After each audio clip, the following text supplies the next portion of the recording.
It's a sad week with the retirement of Loggins being announced, but we are going to try and change that by trying to hit the pick 3 at Saturday at Belmont.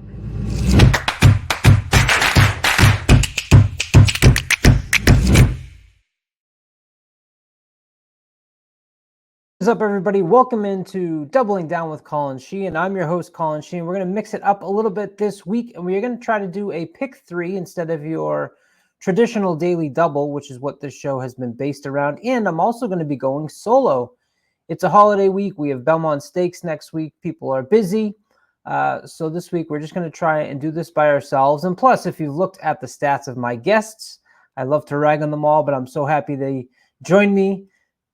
We haven't been hitting the doubles or the pick threes or anything of late. So let's try and turn that around. And I decided this week to go off to Belmont Park. This is for Saturday, January 3rd, the pick 3. Now pay attention to the weather because I'm up in Boston. It's going to be a wet weekend here. And it looks like it's about a 50% chance of rain down in the New York area as well. So some of these races that are scheduled to be on the turf could certainly be taken off. And at that point, when I tape this on Thursday night, I don't know that. So just pay attention. Follow me on Twitter at CSheehan45, and I'll provide you updates with how I might change this ticket. The first race we are going to look at is race 6. I'm doing race 6, 7, and 8. I thought with the big field and interesting races here of these 3 leading up to the Pennine Ridge that I could possibly find a good price and sequence for us, but I ended up a little bit chalky, but let's talk through it. The first race is 6 furlongs on the inner turf for fillies and mares for 3-year-old and up. We have a field of 10 with 2 also entered, and Palace Gossip is coupled with Redefined. I think you have some interesting and intriguing angles in this race, including 2 horses that are coming off of a very long layoff. That is Gunboat and Agua Dulce. You'll see there on the left side, I've highlighted in red how long of a layoff that is. Gunboat hasn't raced in 414 days.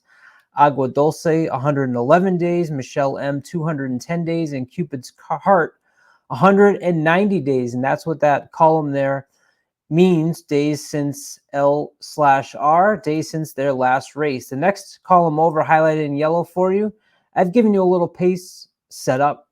So I've highlighted the horses that are expected to be on the front end. And then there you have the prime power with a horse by the name of Diamond Hands on top at 148. 4-point spread over number 10, Gal in a Rush. And I did a write-up on Diamond Hands because I thought that was where I was ultimately going to land.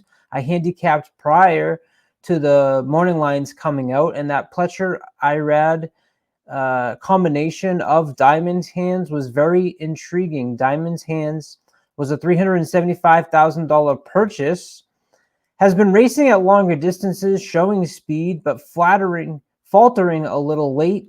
The cutback in distance is a positive for a sire with an average winning distance of 6.6, so certainly fits here.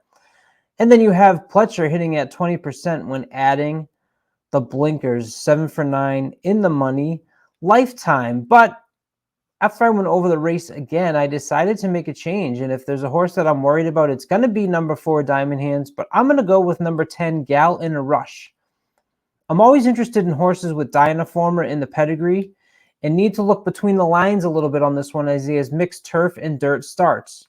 When you filter out those turf starts, what you're going to find on number 10, Gal in a Rush, is continuing improving speed figures. So going back to November 21, racing on the turf out Belmont in 87, then it was an off track, and a couple of these dirt races were on off track days. So it's not like they were trying this horse on the dirt.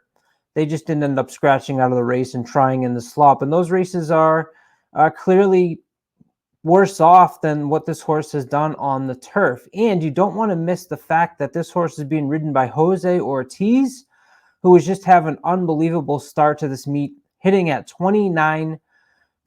This is also the second start of this 4-year-old season, and the start was strong. It was actually earned a higher or assigned a high speed figure, a 90, which is, if you're going by Brisnet, is actually the highest number this horse has put up in the career. The one concern I have is that this horse only has 1 win in 10 starts. Of course, as I mentioned, 2 of those on and off track, and back earlier in the career, 2 on the dirt. So throw those out. It's not as bad as it looks like for the 1-4-10. I also like the coupled entry here of Redefined and Palace Gossip. And the first one I liked was Palace Gossip. And I want them if they both run. Palace Gossip is 3 for 7 at the distance, 1 for 2 at Belmont.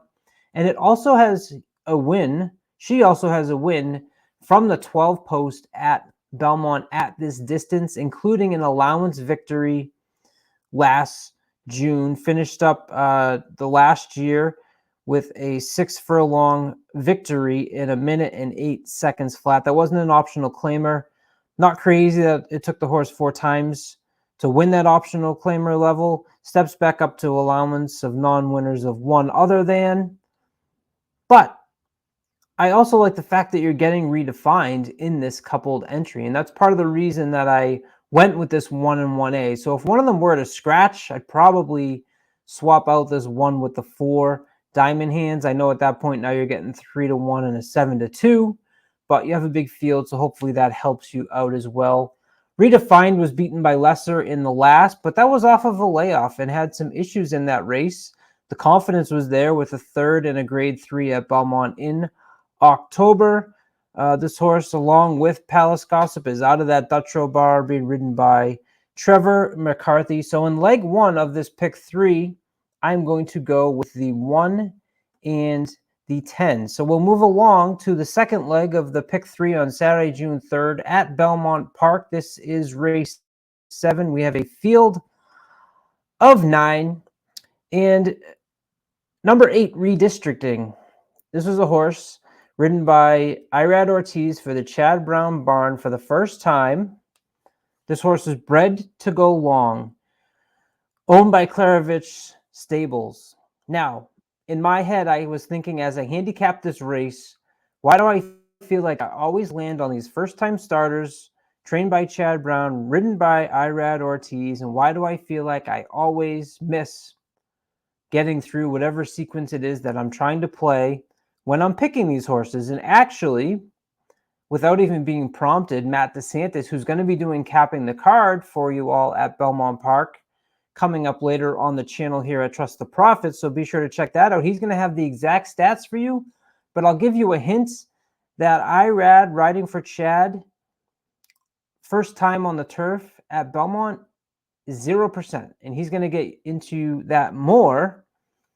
But I'm like a bug in the night attached, flying into the light, because I can't seem to shy away from this type of. So this horse has an average winning distance of 8.1 on the sire side and 11 on the dam side. So you know that this horse, the distance is not going to be a problem for a horse first time out on the turf. The dam is actually the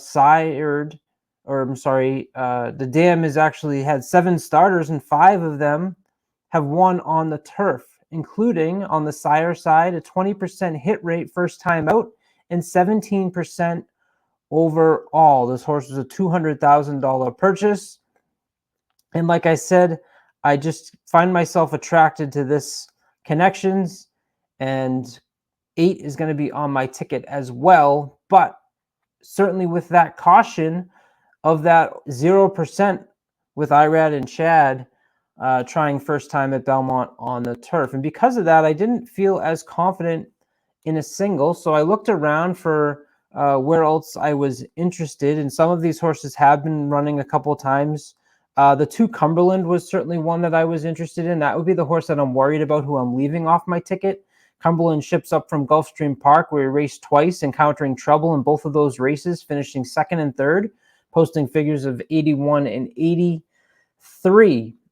So Cumberland's the one I'm worried about. I decided to go with another first-time starter, and that might be what does me in, going with 2 first-time starters racing against horses that have experience. Generally, you want to side with those horses that have raced before. They learn so much in that first time out. But this number 5 Pavon is how I'm going to pronounce it. Sired by Oscar Performance, who is sired by Kitten's Joy. That's a pedigree that I'm always paying attention to. They're 15% on the turf and 20% on first-time starters. We're going to go back to the well with Jose Ortiz, who I said has been just running lights out lately. And I like the 5 furlong back-to-back workouts on May 6th and May 18th. I think that I have this horse ready for this debut. As we take a look on the left there, I again highlighted for you the fact why I didn't like Fly Right, who was another one that I was interested in. I know Matt is interested in as well. This horse ran against a monster field, including General Jim, who came back to win the Pat Day in his first start. Then they moved him up to the Pilgrim Grade 2 Belmont at Aqueduct, where Major Dude won that race. Came back to Aqueduct November 6th and just weakened late. The reason I faded Fly Right was what I highlighted right there in the red for you was the 209-day layoff. I was also interested in Balthazar, who I highlighted on the right for you as far as a horse that's definitely going to be coming late and has improved with the distance. This horse was bred to go long on the distance. Started off in Santa Anita before going to Keeneland. Kendrick Carmouche is aboard. They're putting blinkers on for the first time, which actually hasn't been a really great angle for Neil Drysdale, only hitting at 8% with that. And I ultimately decided to pass and go with the 2 first-time starters. That is the 5 and the 8. Let's move on to race 8. This is the third leg of the pick 3 for Saturday, June 3rd, races 6, 7, and 8. And for those of you that have been following the Kentucky Derby Trail this year, you'll notice number 7 is Shadow Dragon. This horse had been running on the Derby Trail, both down at Gulfstream Park and Aqueduct. It's taking a huge drop in class here, and I think that is certainly the reason they have this horse as the 2-1 morning line favorite, both from the name, but also just that class really stands out. This horse ran a solid second in the Grade 3 Holy Bull. That was the race won by Rocket Can. Then came back to run in the Fountain of Youth. We all know that Forte was a standout on that day.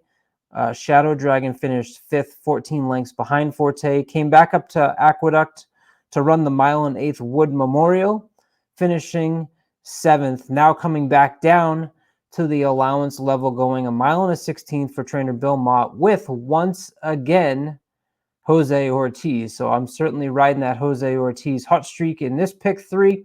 I am going to keep Shadow Dragon on my ticket because of this big drop. I think he's one that I've seen talent is being closing late. I think he needs pace to close into, and I think he'll get that for sure. As you look on the left here, what I have highlighted for you is the pace setup. Shadow Dragon is your only horse that's not an E or an EP running style, and I think that's going to mean that between Hurricane Andrew, Safalo's Mission on the inside, and 42 Ace, whenever I see 3 E8 horses in a race, that signifies to me that you're going to want to look for closers, and you're getting that both in Shadow Dragon as far as a pace setup, but also a pretty significant drop down. I'm going to use one more horse on my ticket. That's the number 6, Ormstown. Only raced 3 times, but the improving figures is something that you'll continually hear me and Matt talk about. This horse started off at Aqueducts February 24th, a 66 Brisnet speed figure. Comes back April 27th, going 6 furlongs, a 76. Comes back again at Belmont on May 11th in a maiden special weight with Jose Ortiz aboard. And I'll talk about that in a second because Jose's not aboard on this ride, but comes back and puts up an 88. So 66, 76, 88. That's 10 and then 12 points better each time. If this horse takes another step forward from that 88, and especially coming third off of the layoff, you have a real good opportunity here to get Ormstown. But I mentioned Ortiz. Ortiz has decided to go and ride on Shadow Dragon, which may tips the clue there a little bit on which one he thinks is better. I think those are the 2 that are going to get me through this leg. The only other one that I was considering was the 1. I think the 1, 6, and 7 stand out in this third leg at Belmont on Saturday, June 3rd. So that's my ticket, only $8. This is for Belmont, Saturday, June 3rd, race 6, 7, and 8. I'm going to go 1 and the 10 in the first, 5, 8 in that middle leg, and 6 and 7 on that third leg. Don't forget to like and subscribe. Matt DeSantis is going to be having his Capping the Card. He'll go through every single race at Belmont on Saturday. We'll see where we land in that 6, 7, 8 pick 3. I know we have some similar. I also know that we have, he took that 0% in that middle leg and ran away from it. Hopefully that isn't the downfall for me. Don't forget, on Monday nights, we have our Assiniboia Downs live show.